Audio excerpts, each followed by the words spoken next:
Hello and welcome back to Let's Play Super Mario Galaxy. I am ShadowyProductions. And I'm Paper Mario Guy. And it seems we have a letter from Princess Peach.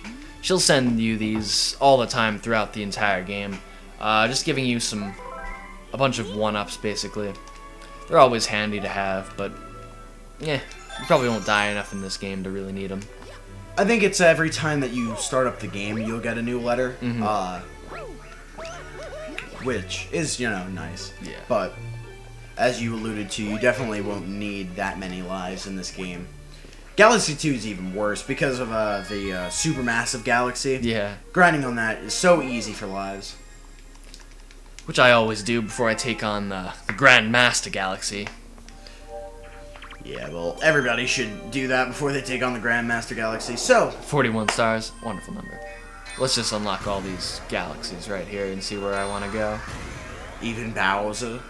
Even Bowser. Just take on Bowser again. Bowser, talk about it. Can you unlock the other one as well? Not yet. I think I have to. So you have Gusty Garden, Freezeflame, and Dusty Dune. I know where I'm not going. Yeah. I think I'm going to be paying a visit to Freezeflame Galaxy myself. Freezeflame is swell. Probably my favorite of the bedroom. Although I kind of forget what the Frozen Peak of Baron. I forget what the other galaxy is right now off the top of my head. But I think it's pretty good. Didn't you say you liked? No, that was in the second game. Never mind. I was gonna say Fluffy Buff. Oh yeah, but that was in like World 2, I believe. But one of the things about Super Mario Galaxy that I think is really well done, and one of the reasons why I like the Galaxy game so much, is you have these type of galaxies right here, and they really do the balance between like hot and cold really well. And I feel like these are probably some of the most fun to play in the entire game. Oh, what an asshole! Calling us old. We don't look that old. Mario's not. Mario's really only like 30 if you think about it, which is like right in the prime of your life. But I mean, Freezeflame, I'm trying to think of the one in Galaxy 2. I don't know if you remember. Yeah, I do know that there is one. I'm not sure about the name though. I don't know, it doesn't really matter. But like I was saying, I think that they really pull it off well in the Galaxy games. And both in the hot and the cold sections, like, I really get the whole environment thing, and it's just, like, crisp and fun to play. And I really like the way that the ice looks in this game. Yes. It's just so smooth, like, the ice skating and yeah, I really like everything. It's really smooth. And actually, as we were alluding to in the other episode not too long ago, this is actually the ice in the game that will hurt you if you touch it, or if you stay inside of it for too long. But luckily for us, we can turn back into Jesus Mario and kind of walk on the ice and go where we need to go. Now, there are multiple different paths for you to take, and one of them is over here to the right, and I don't know if you're gonna make it in time. Or yeah, no, you did. Let's grab that. Or not. There we go. Oh, you still got it. So swell. And then there's a 1-up as well. If I can get it. Let's see. Yeah, I think I should get it. And I believe we're gonna be going this way next. In order to actually progress. And you want to be kind of quick when you're doing this, because you need Ice Mario to be able to freeze these little water spout thingies, so you can ascend up here. And there's also one up if you're quick enough, and there's also this up here. And which I believe is going to a different star than the one that you initially picked. But think about it. But who cares? It doesn't really matter, because we get another awesome power-up, one that everybody should know. The Fire Flower. And Fire Mario. One thing that I kind of wish they would have done, and just a little nitpick of mine, is I wish they would have had different themes for the different power-ups. Yeah. Because this theme runs dry after a while and seems kind of, I don't know, annoying, to be honest. Especially considering how like quickly your thing runs out. You know, especially like on a segment like this, where you may be taking 4 or 5 tries, you have to listen to that stupid, you know, theme over and over again. Yeah. I think in Super Mario 3D Land, you're actually going to be able to get the Fire Flower as an actual like power up that doesn't go away until, you know, you get hit, which will be. I'm not doing good with this. That's what I'm trying to do. It's too late now. Well, Also, at least you killed that ice. Yeah, he's been. I almost said ice bugging me. beast. But at least you killed him. Yeah, he's been bugging me. All right, I do that side flip thing a lot. Yeah. So, and that doesn't work. And although the ice flower and the fire flower are very, you know, classic. Well, the fire flower is a very classic type item. The ice and fire flowers are actually probably my least favorite items in the game. I think the boo shroom is probably like my favorite, even though you only get to use it a select few times. I think it's probably the most unique and the most fun to play as. The bee suit's really not that fun to play as. Yeah. Actually, just as a, you know, something to point out, you can actually break this area right here with a well-timed back jump. At right where you get the fire flower, if you do a backflip jump and then you wall kick off the wall, I'm pretty sure with a spin after that you can get up there. I don't know if you want to give it a shot or not. But I think it's possible. I think I'd need. Yeah, but you would not need to be. Yeah. But I mean, over here's a fire flower. So I mean, why did I get? Oh, you just barely got that. But over here is a 1-up, so you maybe want to pick that up, you know, just in case you've been dying a lot. Even break the game. Oh my god, icy keys. I guess they're just called ice bats. Like, I don't know what their actual official name would be. I don't think they're really like that important to have like a name, really. That's why I'm saying it's probably like ice bat. But I mean, pretty much, it seems as though pretty much every, you know, enemy in Mario has some sort of name. Oh, get up there quick. Want to kill that snowman. And we ascend to the top of the tower. Or we're, you know, getting really close to the top of the tower, that is. And it would be a shame if you fell at this point. That would really suck. I see that black hole, and it's very ominous and very scary looking. So let's feel out the timing a little bit. And yeah, there we go. At the top. So another ascent mission. I feel like there's a lot of ascent missions in this game. I don't know if that's really all true. Base. And now this. And I'm sure there's been plenty of others. Yeah, I know there's whether or not it's an ascent or a descent, however you consider it. I know in Dusty Dune, there's definitely one in there, and then there's also I know there's another one, but I cannot think of what that other one is called.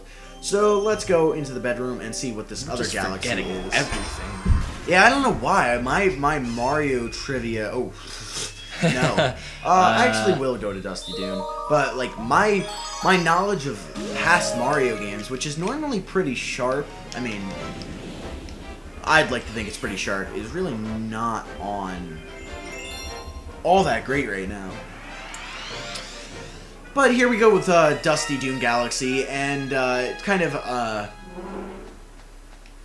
reference in itself to, you know, past desert areas in Mario, which have always been a theme.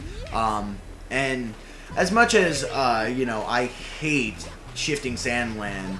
Oh my god.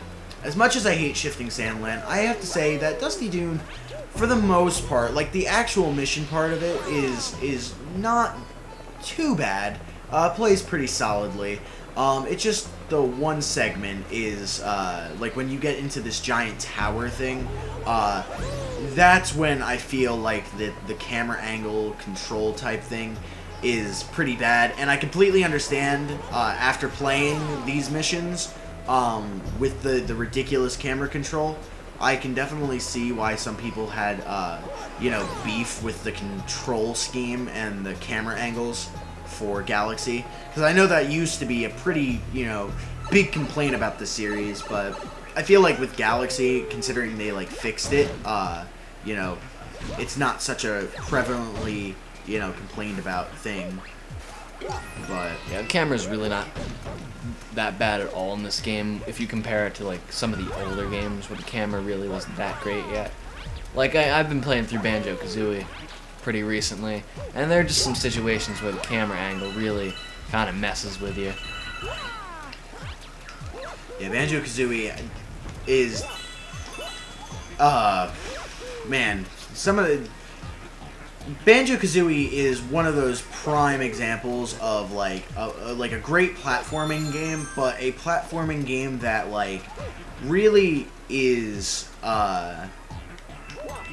ridden with annoyance. Like, more so than, I think, any other platforming game. Like, I love Banjo-Kazooie, don't get me wrong.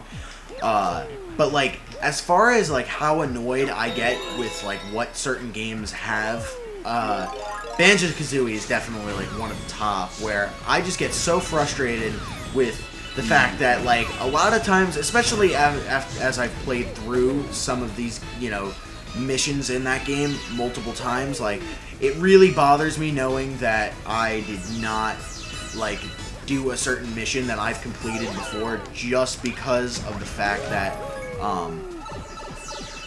you know, my camera angle is weird. Mm-hmm. And that's actually one of the reasons why Dusty Dune was, you know, kind of annoying to me at first, because I died so many times at certain sections because of just camera angles. And that's honestly, like, one of the worst ways to die in any video game. Because, yeah, you know, it's that really frustrating. You know that doesn't, you know, really say much about your skill. It's not like you're a bad player, and it's not like, you know, you can really fault yourself for any of that. But it's just, you know, it's just frustrating, is the best way, you know, to really put it. So we're gonna try to get up here, and this is a violent sand waterfall, like a really violent sand waterfall. A sandfall? A sand fall. Let's see, can I backflip up here? No, I don't think I can. Do I want to go this way? I believe I should. And I don't want to die. That's for sure. No. You want to go right into that black hole right there. Alright, it's this one, I believe. This one is the one that shoots you up. They both shoot you up. I think the one to the right shoots you down. Or That'd be a pretty big dick move. Well, no, because there's another sling down there, but there's also, I believe, a one-up and some other things. So that was pretty tricky, but I got it. Got this under control. Yeah. At least I'd like to say I have it under control. We'll see how things progress. And jump. Just some wall jumping and sliding here. Nothing too complicated. Wall jumping is always so fun, and I feel like they made it a lot. That's like one of the improvements they made in this game in Sunshine over Super Mario 64. It's just so much easier to wall jump in this game in Sunshine, whereas in like Super Mario 64 you have to like bump into the wall and then jump. Oh, don't want to fall. No. Shake. There you go. It wasn't, the Wiimote really wasn't shaking, and that would have been awful if I died because of that. And there we go. So the first mission of Dusty Dune is not so bad. Quite fun. Not so bad. Reminds me of that one shopkeeper in Super Paper Mario. I think that's what he said. Alright. 43. What time are we at? You're up to 14.5 minutes, so I don't know if there's a mission that you have in mind that's particularly quick, or if you would like to end the episode now. But it doesn't quite matter to me. I think we could do one more, maybe. Well, I mean, it's up to you. completely and entirely your choice. This is probably not going to be too long. Alright, so we'll This do is one of Honey those Climb one-shot Galaxy, galaxies. and then we'll finish. So, I know I'm doing you a favor. and in return, I still sacrifice my... Life. No, I will not sacrifice my life. But I will play another mission in Dusty Dune Galaxy for you. Huh. Huh. I don't know why I made that noise, whatever. So, Honey Climb is obviously going to employ the bee suit more. It's another one of those. And it's, B levels. you know, not too unique. It really isn't. It's honestly like... Like, I feel like we've done this exact level earlier on in the LP. Yeah. It doesn't feel very unique. I think this is kind of like a filler galaxy, you know? They were like, alright, the bedroom needs, you know, its own one-star galaxy. You can't just leave it out. So they just stuck another, you know, B Mario. Granted, I mean, you haven't had to really deal with B Mario much since the first, Yeah, we've gotten a nice break. particular But I mean, filler in any sort of situation is just never good. So, it's a straight-up climb to the top. And this is what I was talking about. A lot of ascending levels where it's just like... In the old school 2D games, it was more, there was a lot more, you know, side-to-side type missions, and I feel like Galaxy 2 has a bit more of those, but I mean, there's this one, and then the other one's the buoy base, that we mentioned, and, I mean, I feel like that's something just with 3D Marios in general, because I think about Super Mario 64, and it's just like you had Thwomp's Fortress, and then you also had the top of the tower in, Wet Dry Land, and then you also basically had to go to the top of Bob-omb Battlefield twice, and you had to go to the island in the sky twice in that same level, so it's just like, I don't know, something with 3D Marios and ascending as opposed to, you know, going horizontally. Well, I mean, you do get plenty of horizontal platforming in the 2D games. Yeah, so it's not really... Exploring that third dimension, I suppose. Speaking of 2D games and, you know... I've got to keep that one death per galaxy ratio.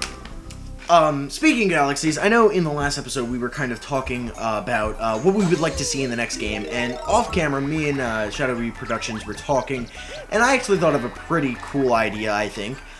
Whereas most of the games in the 3D Mario series thus far have kind of just been like, hey, go here, and, you know, just get these stars by doing various little odd job missions like, you know, Mario's a hired help or something. I think it would actually be pretty cool to see the 3D, you know, the main series 3D game actually foray into, like, some sort of actual kind of story. I guess kind of like Sunshine tried to do. But a little bit better than Sunshine, because Sunshine revolved around a strictly tropical theme. But I think it would be cool to, you know, like Superstar Saga, where you're going around to all these different areas, like, or Paper Mario. Exploring a big kingdom with all these different, you know, little areas in it. And you could kind of go from there. But, I mean, that's just me. Kind of like think that would be Paper cool. Mario kind of thing, except not paper and not an RPG. Yeah, it would be, you know... But like that sort of exploration. Yeah, where you're going thing. to a bunch of different kingdoms and things like that, and... You know, I would also like to see another Banjo-Kazooie-esque type game where it's just like, you're just plopped in the world and you have 10 things to collect and like you have to go about it any which way you can. But I don't know if we'll ever see a Mario game like that. But, that was one of the things I really liked about Banjo-Kazooie. You can get all 10 of them in one go. You don't have to leave each time. Yeah, no backtracking or anything. But, I think that just about does it for this episode. I don't know. I guess, leave a comment what you think should the next Super Mario 3D game should be. Viewer interactivity. Viewer interaction. I love viewer interaction. Bringing some to this fine channel. But for now, I'm Paper Mario Guy. I'm ShadowyProductions. And we'll see you guys all next time.